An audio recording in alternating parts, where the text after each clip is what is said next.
ഇന്നത്തെ വായനാമുറി താങ്കളുടെ ബഷീർ ഏകാന്ത വീഥിയിലെ അവധൂതൻ എന്ന പുസ്തകമാണ് പരിചയപ്പെടുത്തിയത്. തീർച്ചയായിട്ടും ബഷീർ ഏകാന്തമായ വഴികളിലൂടെ സഞ്ചരിച്ച ഒരാളാണ്. അവധൂതൻ എന്ന വാക്കിന് നമ്മുടെ നിഘണ്ടുക്കൾ പറയുന്ന അർത്ഥം ഒരു യോഗി എന്നാണ്. എന്തുകൊണ്ടാണ് മാഷ് ബഷീറിനെ അങ്ങനെ വിശേഷിപ്പിക്കാൻ താല്പര്യപ്പെട്ടത്? ബഷീറിൻ്റെ അന്തരാത്മാവിൽ ഒരു യോഗിയുടെ ഏകാന്തത ഉണ്ടായിരുന്നു എന്നാണ് ഞാൻ കണ്ടിട്ടുള്ളത്. ഞാനറിയുന്ന കാലത്തെ ബഷീർ പ്രശസ്തി, പണം മുതലായ കാര്യങ്ങളൊന്നും ആഗ്രഹിക്കാതെ തൻ്റെ രചനയിൽ മാത്രം ഏകാഗ്രമായി മുഴുകാൻ ആഗ്രഹിച്ചിരുന്ന ഒരു ബഷീറാണ്. അദ്ദേഹം അലയുക എന്നതിനർത്ഥം അദ്ദേഹത്തിൻ്റെ മാനസിക ലോകം വളരെ വിസ്തൃതമാണ്. അപ്പോൾ അവിടെ കുറ്റവാളികൾ, വേശ്യകൾ, പുണ്യവാളന്മാർ ഇവരുടെ എല്ലാം ജീവിതങ്ങളിലൂടെ മാനസികമായി അലഞ്ഞ ഒരാൾ കൂടിയാണ്. ആ അലയുന്നതിനെല്ലാം മധ്യത്തിൽ ഒരു അവധൂതൻ ആഗ്രഹിക്കുന്നത് സത്യാന്വേഷണം, ഈശ്വര സാക്ഷാത്കാരമാണ്. ഈശ്വരൻ സത്യമാണ്. ആ അർത്ഥത്തിൽ ബഷീറും ഏതോ സത്യത്തെ തേടിക്കൊണ്ടിരുന്നു.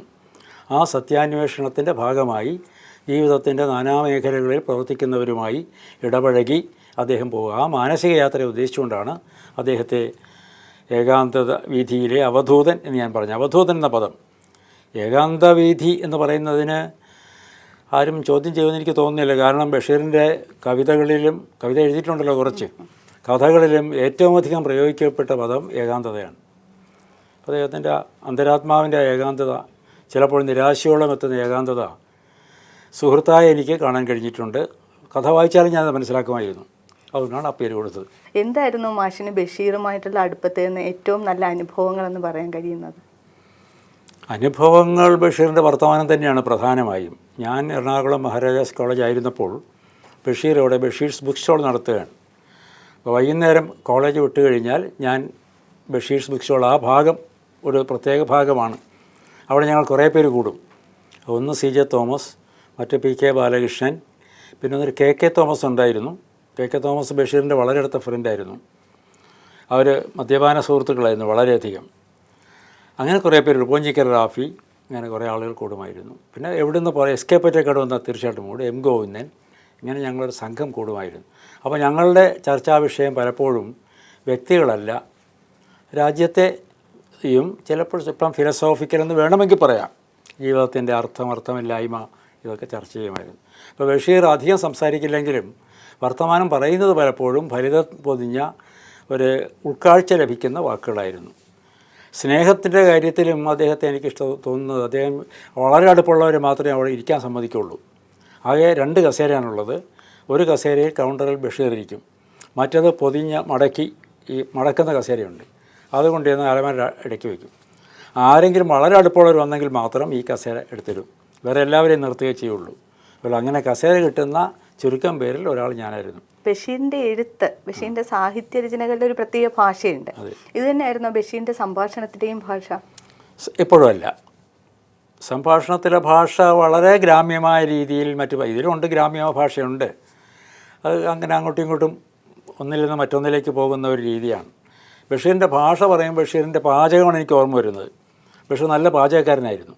അത് ഏത് സാധനവും. ഇപ്പോൾ ഞങ്ങളെ വല്ലപ്പോഴും ഒരിക്കൽ നമുക്ക് നാളെ മത്സ്യഭക്ഷണം ഉണ്ടെന്ന് പറഞ്ഞ് വിളിച്ചാൽ ബഷീർ തന്നെ പോയി മീൻ വാങ്ങിച്ചുകൊണ്ട് വന്ന് അതെല്ലാം വളരെ ഭംഗിയായി വെടിപ്പാക്കി അത് പലതരത്തിൽ കറി വെച്ച് ബ്രെഡ് അത് മുറി വെച്ച് തരും. പക്ഷേ അതിനകത്ത് ഒരു മീനിൻ്റെ ഗന്ധമോ ഒന്നും ഉണ്ടാവില്ല.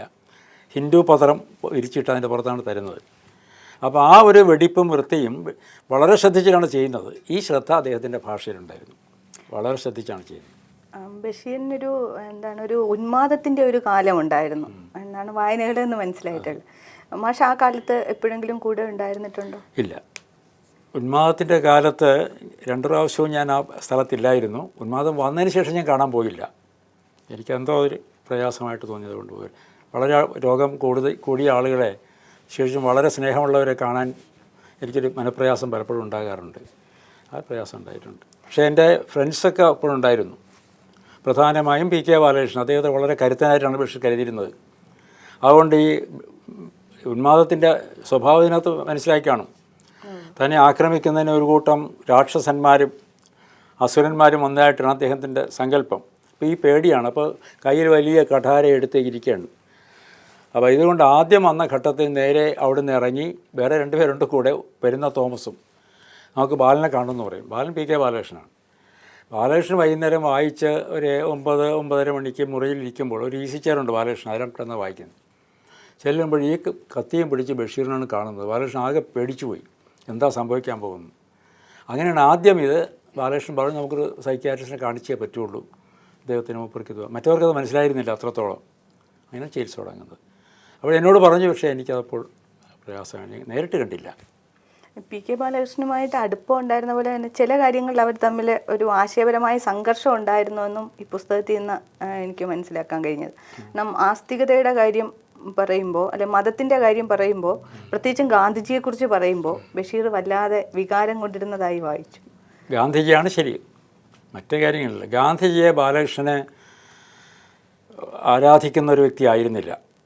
പല നിലകളിലും ഗാന്ധിജി പൊതുപ്രവർത്തനത്തിൽ നാട്യത്തിൻ്റെ ഒരു പരിവേഷമണിഞ്ഞ വ്യക്തിയാണെന്നാണ് ബാലകൃഷ്ണൻ്റെ അഭിപ്രായം. അത് പട്ടത്തുള്ള കരുണാകരൻ്റെ കഥയിലുണ്ട്. ബാലകൃഷ്ണൻ പലപ്പോഴും സ്വകാര്യ ജീവിതത്തിൽ പറയുന്നത്, ഇപ്പോൾ പറയുന്നത് ശരിയാണെന്ന് എനിക്കറിയാൻ വയ്യ, കഥ ഇതാണ്, ചാർലി ചാപ്ലിൻ ഗാന്ധിയെ കാണുന്നതാണ്. അപ്പോൾ ഗാന്ധിജിയുടെ മഹത്വം, ത്യാഗം എനിക്ക് മനസ്സിലാവുന്നുണ്ടെന്ന് ചാർലി ചാപ്ലിൻ പറഞ്ഞു. എങ്ങനെ മനസ്സിലാവുന്നു? അപ്പോൾ ഞാൻ ജീവിതത്തിൽ അഭിനയിക്കുന്നതിൻ്റെ പ്രയാസം എന്തെന്ന് ഞാൻ അറിയുന്ന ആളാണ്. അപ്പോൾ ജീവിതകാലം മുഴുവൻ ഇങ്ങനെ എനിക്ക് കുറച്ച് സമയം അഭിനയിക്കേണ്ടി വരുന്നുള്ളൂ, അങ്ങയുടെ ആ ഒരു ത്യാഗസന്നദ്ധതയും ക്ലേശവും ഞാൻ മനസ്സിലാക്കുന്നല്ലോ പറഞ്ഞു. ആ കരുണാകരൻ്റെ ആ ഒരു നിരീക്ഷണം ഉണ്ടല്ലോ, ഏതാണ്ട് അതിൻ്റെ ഒരു ഷെയർ ചെയ്യുന്ന ആളായിരുന്നു ബാലകൃഷ്ണൻ എന്നാണ് എനിക്ക് തോന്നിയിട്ടുള്ളത്. ഞാൻ അങ്ങനെയല്ല, ബഷീർ അങ്ങനെയല്ല. ഒരുപാട് ദൈവികത ഉള്ളൊരു വ്യക്തിയായിട്ടാണ് ബഷീർ കണ്ടിരുന്നത്. അത് ചിലപ്പോൾ തർക്കിക്കുമായിരുന്നു തമ്മിൽ. ബഷീർ ഗാന്ധിയെ തൊട്ടു എന്ന് തന്നെ വളരെ സന്തോഷത്തോടു കൂടിയാണ് പറയുന്നത്. അത് 15-14 വയസ്സുള്ളപ്പോഴാണ്. അതിന് നമുക്ക് എല്ലാ അഡ്മിറേഷൻ തോന്നുന്നൊരു പ്രായമാണല്ലോ. മാഷിൻ്റെ ഈ ജീവചരിത്ര ശാഖ എന്ന് പറയുന്നത് വളരെ വിഷമം പിടിച്ചൊരു കാര്യമാണ്. ചരിത്രമാണത്. ഭാവിയോട് അല്ലെങ്കിൽ തലമുറയോട് സത്യസന്ധത പുലർത്തേണ്ടുന്ന ഒരു കാര്യമാണ്. എന്തുകൊണ്ടാണ് മാഷ് ഈ ഒരു വഴിയിലേക്ക് തിരിഞ്ഞു പോയത്? അത് ഉത്തരം പറയാൻ വളരെ പ്രയാസമുള്ളൊരു ചോദ്യമാണ്. കാരണം നമുക്ക് ഏറ്റവും ബുദ്ധിമുട്ടുള്ളത് നമ്മളെ തന്നെ മനസ്സിലാക്കലെന്നതാണ്. ഉള്ളൂരിൻ്റെ വായിച്ചിട്ടുണ്ടെങ്കിൽ നമ്മൾ താൻ ഏറ്റവും അജ്ഞാതർ എന്ന് ഒരു പ്രയോഗിക്കുന്നുണ്ട്. ഇത് വളരെ സത്യമാണ്. എനിക്ക് മിനിയെ മനസ്സിലാക്കാൻ കഴിയുന്നതിനേക്കാളും അല്ലെങ്കിൽ മോഹനെ മനസ്സിലാക്കാൻ കഴിയുന്നതിനേക്കാൾ പ്രയാസം എനിക്ക് എന്നെ മനസ്സിലാക്കാൻ. എനിക്ക് എന്നെപ്പറ്റി പലതുണ്ടാകും, അത് മിക്കവും തെറ്റായിരിക്കും.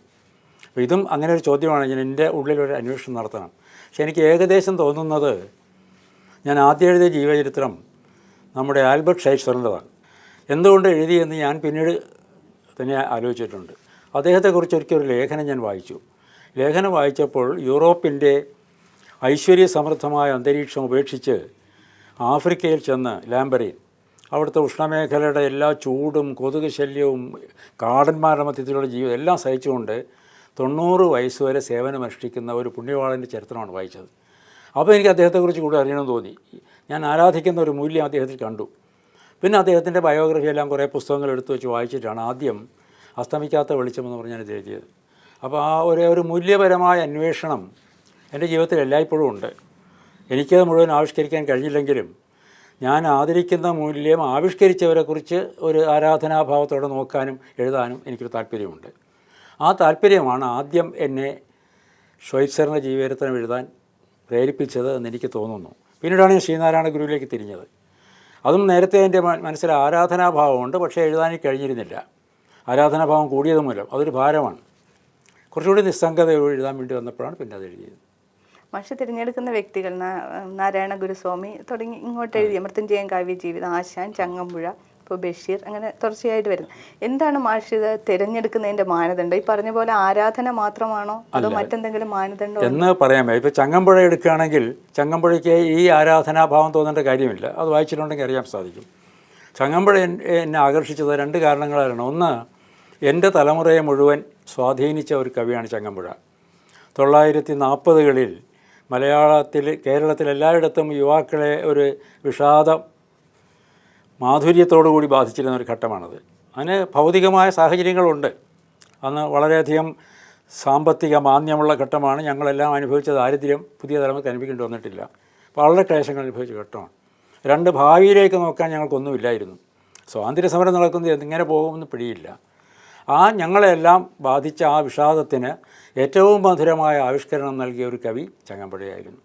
അപ്പോൾ ആ ആവിഷ്കരണത്തിൻ്റെ ഭാഗമായിട്ടാണ് ഞങ്ങൾക്ക് ആ റൊമാൻറ്റിക് എന്ന് പറയുന്ന സങ്കല്പം ഉള്ളത്. രോഗി, വിചിത്രമായതിനുള്ള ആഭിമുഖ്യം, ഇതൊക്കെ ഞങ്ങൾക്കുണ്ടായിരുന്നു.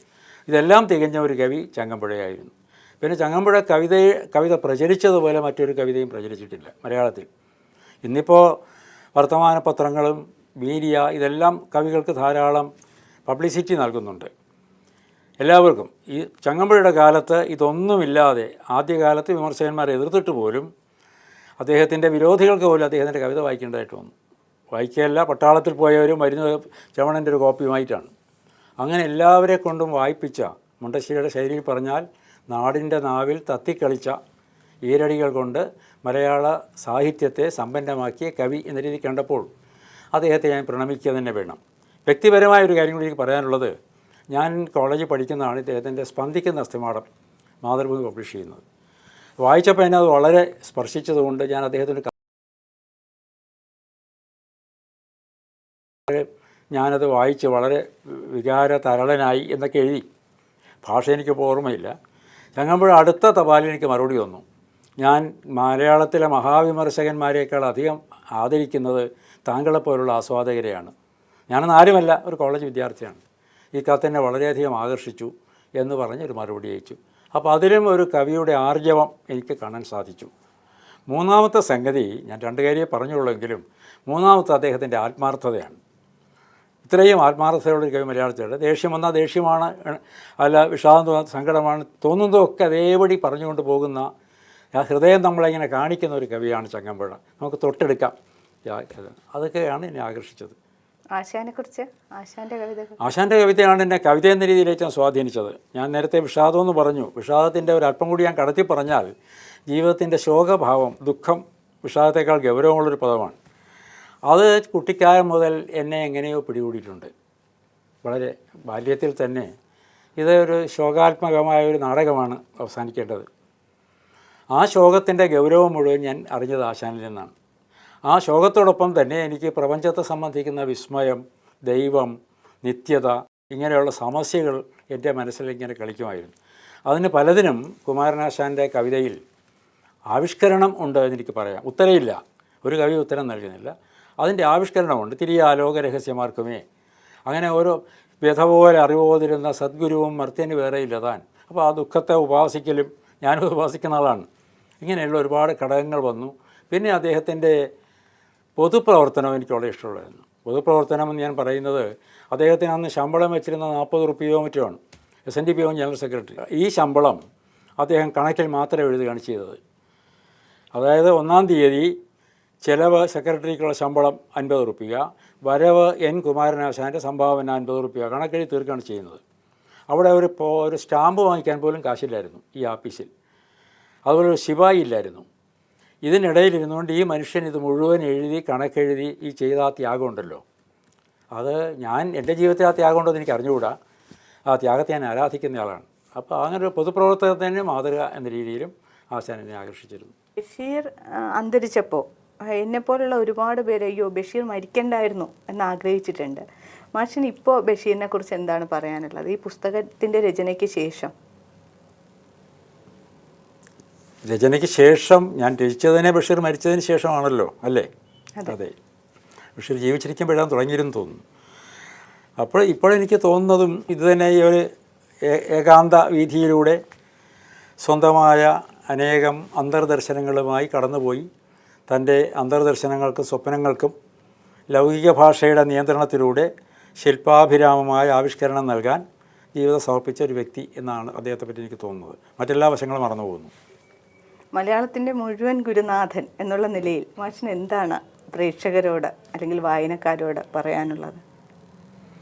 മലയാളത്തിൻ്റെ ഗുരുനാഥൻ എന്നുള്ളതൊരു അതിര് കവിഞ്ഞ ബഹുമതിയാണ്. വളരെ ദൈവത്തിന് മുമ്പിലുള്ള വിനയം ഇത് ഇങ്ങനെ പറയുന്ന കേൾക്കുമ്പോൾ എനിക്ക് ഉണ്ടാകുന്നുണ്ട്. എനിക്ക് വായനക്കാരോട് പറയാനുള്ളത്, നമ്മൾ നമ്മുടെ ജീവിതത്തിലെ ഏറ്റവും വിശിഷ്ടമായ ഒരു ജീവിത ഘടകമായി സാംസ്കാരിക രംഗത്തെ കാണണം എന്നുള്ളതാണ്. ഇപ്പോൾ നാം ഇപ്പോൾ എല്ലാത്തിനെയും കൂട്ടിക്കുഴയ്ക്കുകയാണ് ചെയ്യുന്നത്. ജീവിതത്തിന് മൗലികമായി 4 മാനങ്ങൾ ഉണ്ടാവണം എന്നാഗ്രഹിക്കുന്ന ഒരാളാണ് ഞാൻ. ഒന്ന് നമ്മുടെ നിത്യജീവിതത്തിലാണ് സാമൂഹ്യ ജീവിതം എന്ന് നാം പറയുന്നത്. മറ്റൊന്ന് നമ്മുടെ ജീവിതത്തിൻ്റെ ഭാഗധേയം നിർണ്ണയിക്കുന്ന ഒന്നാണ് നമ്മുടെ രാഷ്ട്രീയം. നമ്മൾ ഇഷ്ടപ്പെട്ടാലും ഇഷ്ടപ്പെട്ടില്ലെങ്കിലും രാഷ്ട്രീയ പ്രവർത്തനമാണ് നമ്മുടെ ജീവിതത്തിൻ്റെ ഭാഗധേയം നിർണ്ണയിക്കുന്നത്. അവർ പെശകിയാൽ നമ്മുടെ ജീവിതവും പെശകി പോകും, ദുരിതപൂർണ്ണമാകും. മൂന്നാമത്തേത്, ഇതെല്ലാം മുഴുവൻ നമുക്കൊരു മറ്റൊരു സൗന്ദര്യത്തിൻ്റെ മേഖലയുണ്ട്, ഒരു എസ്തെറ്റിക് ഡയമെൻഷൻ ജീവിതത്തിനുണ്ട്. ആ സൗന്ദര്യ മേഖലയിലാണ് നമ്മുടെ സാംസ്കാരിക ജീവിതം. അതൊരിക്കലും പരിക്ഷീണമാകാൻ പാടില്ല. നമ്മുടെ ഇതര മേഖലകളിലുണ്ടാകുന്ന എല്ലാ ദുരിതങ്ങളെയും വൃത്തികേടുകളെയും നല്ല രഥത്തോളം പരിഹരിക്കുന്നത് സാംസ്കാരിക ജീവിതത്തിൻ്റെ സർഗാത്മകമായ ശോഭയാണ്. നാലാമത്തേത്, ഇതെല്ലാം കഴിയുമ്പോഴും നമുക്ക് നിത്യതയ്ക്ക് വേണ്ടിയുള്ളൊരാഗ്രഹമുണ്ട്. ഞാൻ എല്ലാം കഴിഞ്ഞ് ഏകാന്തതയിൽ എൻ്റെ മുറിയിൽ ചെല്ലുമ്പോൾ എനിക്ക് ഈശ്വരനെ വേണം, ഞാൻ അദ്ദേഹവുമായി സംവദിക്കാൻ കുറച്ച് സമയം ചെലവഴിക്കും.